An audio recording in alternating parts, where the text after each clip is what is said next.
अपने आप को किसी भी चीज़ के लिए मोटिवेट कैसे किया जाए और अपने आप को मोटिवेटेड कैसे रखा जाए, ये एक प्रॉब्लम है, एक अहम समस्या है लोगों के मन में।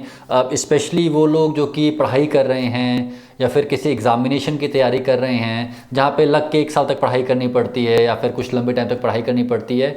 उनका ये एक कंप्लेंट रहती है कि वो लंबे टाइम तक मोटिवेटेड नहीं रह पाते।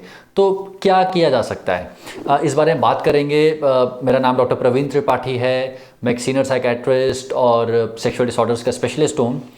तो क्या किया जाए मोटिवेशन को लंबे टाइम तक रखने के लिए? देखिए, साइकोलॉजी के 2 प्रिंसिपल्स का हम इस्तेमाल कर सकते हैं इस चीज़ के लिए। पहला प्रिंसिपल ये है कि 3 चीज़ें, आपका इमोशन, आपका थॉट और आपका बिहेवियर, ये तीनों चीज़ें आपस में जुड़ी हुई हैं। सिंपल टर्म्स में बोलूँ अगर मैं, आप क्या सोच रहे हैं, आप कैसा फील कर रहे हैं और आप क्या कर पा रहे हैं, बिहेवियर क्या है, ये सब जुड़ा हुआ है। एग्जाम्पल के तौर पे मान लीजिए आपके मन में बहुत पॉजिटिव थॉट्स आ रहे हैं, बहुत ही अच्छे थॉट्स आ रहे हैं, बहुत ही ऑप्टिमिज्म आ रहा है, और आप बहुत अच्छा फील कर रहे हैं, you are feeling very happy, very motivated. तो आपका जो बिहेवियर है वो भी उसी तरीके से बदल जाएगा। आप ज़्यादा काम करेंगे, ज़्यादा मेहनत करेंगे। और उल्टा भी होता है, जब हम लोग बहुत मेहनत कर रहे होते हैं तो हम थोड़ा अच्छा फील भी करते हैं। तो एक प्रिंसिपल ये है कि ये चीज़ें आपस में जुड़ी हुई हैं। दूसरा प्रिंसिपल ये है कि हमारा जो दिमाग है वो कई बार इमेजिनेशन में और रियलिटी में फ़र्क नहीं कर पाता।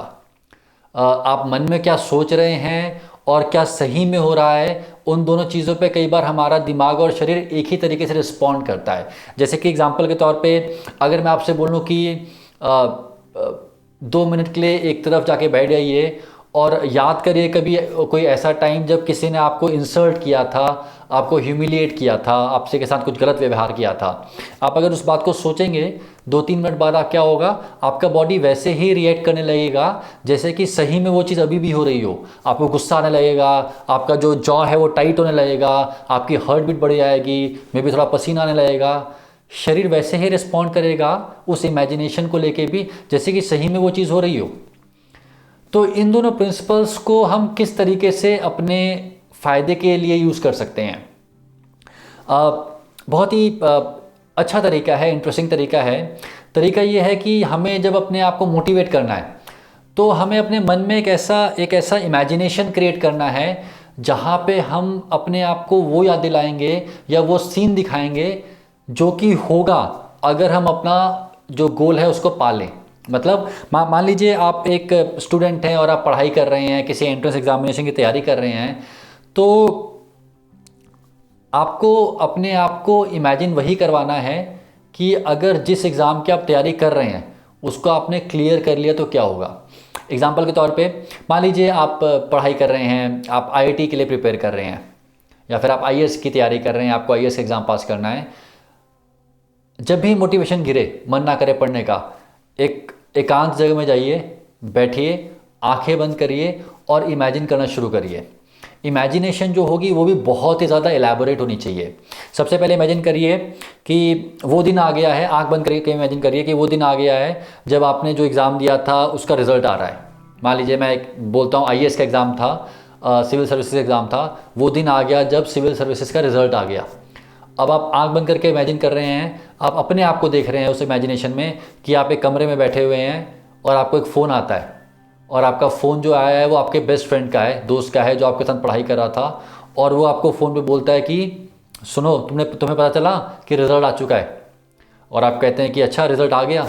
अब आप इमेजिन करते हैं कि आप फ़ोन रखते हैं, आप अपना लैपटॉप खोलते हैं और अब आप इमेजिन करोगे आप उस वेबसाइट पर जाते हैं जहाँ पर रिज़ल्ट आता है। आप ये भी इमेजिन करो कि वेबसाइट पे जा चुके हैं, अब आपने उस वेबसाइट पे अपना रोल नंबर डाला और रिज़ल्ट डाउनलोड हो रहा है या फिर रिज़ल्ट आने वाला है। और अब आप इमेजिन करेंगे कि लैपटॉप की स्क्रीन पे रिज़ल्ट आ गया है और उस पर लिखा हुआ आ रहा है क्लियर्ड, या फिर एक रैंक लिखी हुई आ रही है। अब आप इमेजिन करिए कि ये रैंक देख के आपको कैसा फील होगा, आप क्या करोगे? क्या आप जंप करने लगोगे? क्या आप खुशी से चिल्लाओगे?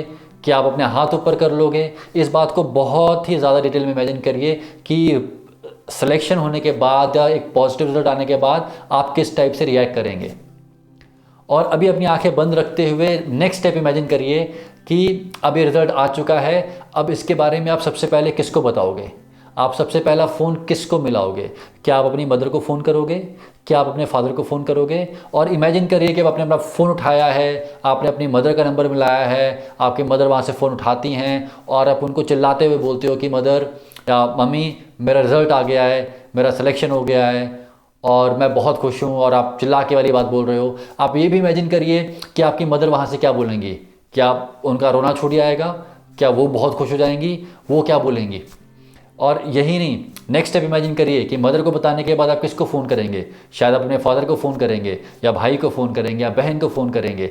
उसको भी उतना ही डिटेल में इमेजिन करिए जितना आपने पहला फ़ोन इमेजिन किया। यहाँ पे ही नहीं रुकना है, फिर हाँ आपको ये इमेजिन करना है कि क्या आप अपने टीचर को फ़ोन करेंगे, या आप अपने दोस्त को फ़ोन करेंगे जिसने आपके साथ मिलकर पढ़ाई की थी। और ये आंख बंद रखते हुए हर चीज़ को पूरा फील करिए कि ये सब चीज़ें जैसे कि सही में हो रही हैं, रियल टाइम में हो रही हैं। और इमेजिनेशन का लास्ट स्टेप ये होता है जब आप अपने आप को देखते हैं। आप अपने आप को देखते हैं कि अब ये सब हो गया है, आप एकेडमी में पहुंच चुके हैं, आपने कोट पहन रखा है, टाई लगा रखी है, वहाँ पे सिर्फ 50, 100, 150 लोग जितने भी होते हैं वो लोग खड़े हैं, और आप अब अपनी ट्रेनिंग शुरू कर रहे हैं। और इमेजिनेशन ख़त्म करते टाइम याद अपने आप को ये याद दिलाइए कि अगर ये सब हो गया तो फिर फाइनली आप कहाँ पहुँच जाएंगे। अगर आप इन चीज़ों को डिटेल में इमेजिन कर पाते हैं तो आपके माइंड को एक बहुत ही मेजर स्टिमुलस मिलता है, एक बहुत ही मेजर सपोर्ट मिलता है, और एक सडन एनर्जी आती है, मोटिवेशन आती है। सबसे इम्पॉर्टेंट बात यह है कि जब ये मोटिवेशन या एनर्जी आए तो कुछ और नहीं करना है, किसी से बात नहीं करनी है, कोई टाइम टेबल नहीं बनाना है, कोई प्लानिंग नहीं करनी है। चुपचाप से उठना है, जाके कुर्सी पे बैठना है, टेबल के सामने बैठना है, किताब खोलनी है और पढ़ाई करनी है। क्योंकि जब आप पढ़ाई करेंगे आधा घंटा, 40 मिनट, 45 मिनट, उसके बाद जो फीलिंग ऑफ सेटिस्फेक्शन आता है वो आपको अगला आधा घंटा या 45 मिनट पढ़ने के लिए मोटिवेटेड करता है, आपके एनर्जी लेवल्स को बढ़ाता है। देखिए, एंट्रेंस एग्जामिनेशन निकालना, हमने कई एंट्रेंस एग्जामिनेशन निकाले हैं। पहले पीएमटी पास किया था, फिर एमडी में जाने के लिए एग्ज़ाम पास किया था, यूएस के एग्ज़ाम पास किए थे। और मैं ये बात जानता हूँ कि एंट्रेंस एग्जामिनेशन पास करना आसान चीज़ नहीं होती है।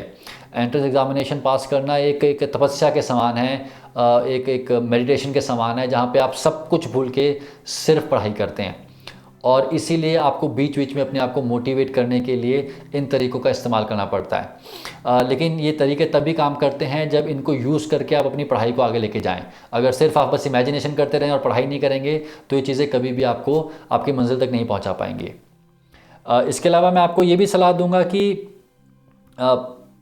बीच बीच में आप कुछ ऐसे म्यूज़िक का इस्तेमाल करिए जो आपको मोटिवेट करता हो। अब जब 2003 में मैं पढ़ाई कर रहा था प्री मेडिकल टेस्ट की, एमबीबीएस का जो एग्ज़ाम होता है, तो उस समय लगान मूवी आई थी, कुछ टाइम हुआ था उसको आए हुए, और उसके गाने मुझे बहुत मोटिवेट करते थे। तो जब भी मेरा मन थोड़ा दुखी होता था, जब भी मैं थोड़ा थक जाता था, जब भी मेरी एनर्जी लेवल्स ड्रॉप करते थे, तो मैं चुपचाप से टेप रिकॉर्डर्स हुआ करते थे उस टाइम पे, उस पर जाता था, कैसेट लगाता था और एक गाना सुनता था, पूरा इमेजिन करता था, अपने आप को पूरा पम्प्ड अप होने देता था, और फिर से सब कुछ छोड़ छाड़ के पढ़ने बैठ जाता था। तो पढ़ाई करिए, मेहनत करिए, क्योंकि वो जो कुछ समय होता है 1 आध साल का, वो आपकी ज़िंदगी को पूरा बदलने के लिए काफ़ी होता है। तो मुझे उम्मीद है आप सब चीज़ों का इस्तेमाल कर पाएंगे और सक्सेसफुल हो पाएंगे। All the best, thank you.